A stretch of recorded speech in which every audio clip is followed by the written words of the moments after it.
What do you think are the key obstacles here, and how does your work aim to overcome them? Yeah, right now the issue is there an easy way to get therapy, and is it feasible when it comes to the finances?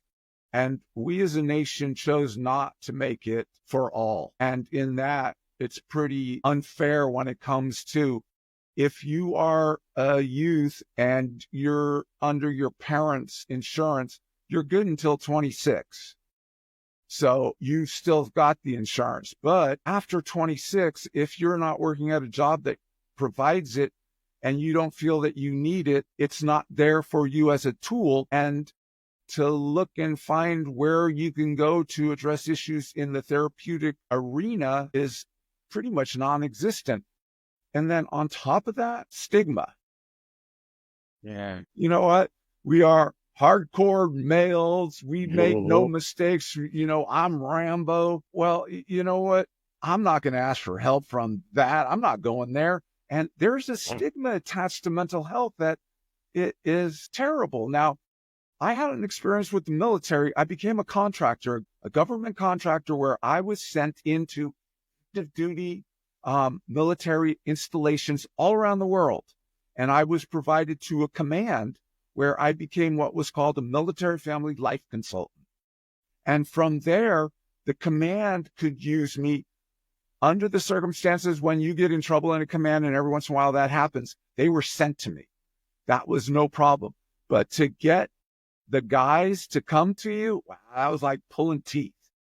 The fact of the matter is there were ways. And again, I was at the commands pretty much for 3 months, 6 months, 9 months, just short of a year.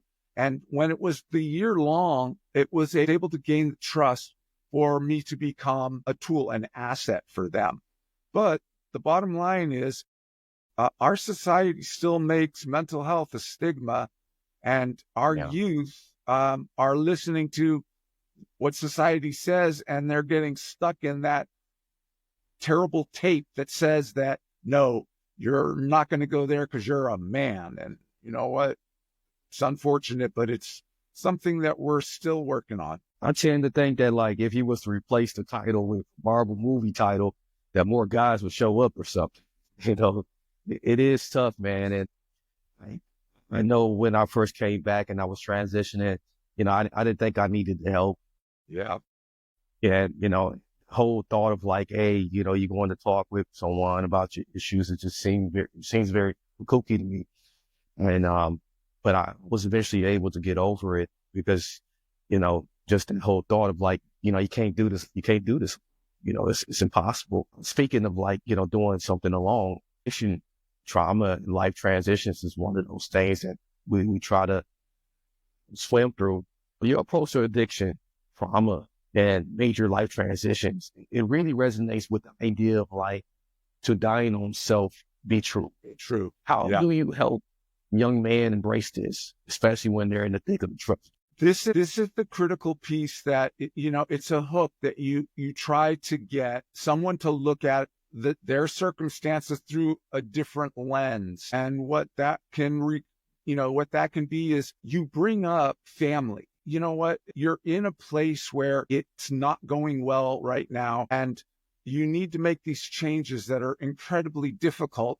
But if you put it in the guise of you're coming because your wife is going to leave you, or you're coming because your kids are driving you insane, those are the pieces that, okay, we push to find the answers why you're having whatever the issue is. And for you to break through the barrier of not wanting to own that you've got issues or what's really going on, it's in that way that you use the bigger picture. If you don't do something, your family is going to fall apart. And as men, that's something that we all cherish.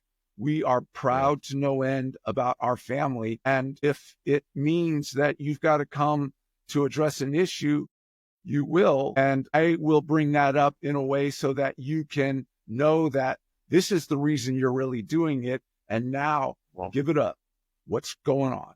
And it's in that way that, and then listening. A good therapist listens so that he hears what the issues are so that you don't miss the mark. So again, these are all techniques that I've learned over the years to make sure that if you're coming to me, I'm going to make it worth it to you. Clear the air, man. You know, failure actually can be cool, because if you fail and you're down there in the rabbit hole, you can be pulled right out, man, and be rewarded with like getting all the things you were losing. I think it should be a new trend that we all should, and I'm really grateful for you shedding that to the light here today. You know? Yeah, absolutely. Because it is, Yeah. you know, that's a dirty word, failure. Yeah. So, yeah, I mean, they make it a, Yeah. And here's the fact. I'm sitting here as a product of my failures, not my success. When I succeeded, what did I learn? I'm good or I'm lucky. When you fail, you got something that you can work on. There it is. You know, you can't deny it anymore. If you want to, you know, you want to be number one at whatever it is, and you lose the battle and you're number 2, 3, or 4, and you want to sit there, okay, whatever. But if you really want to outdo, you got to look at what the other did that made them number one and what you were missing that you should learn to bring into your tool belt. That's where you push past failure, you push back past the stigma. It becomes pride in a good way, not pride that, you know, pride comes before the fall. The pride is you're proud enough to say you weren't good enough on that day. And that doesn't mean that I don't have to be good today.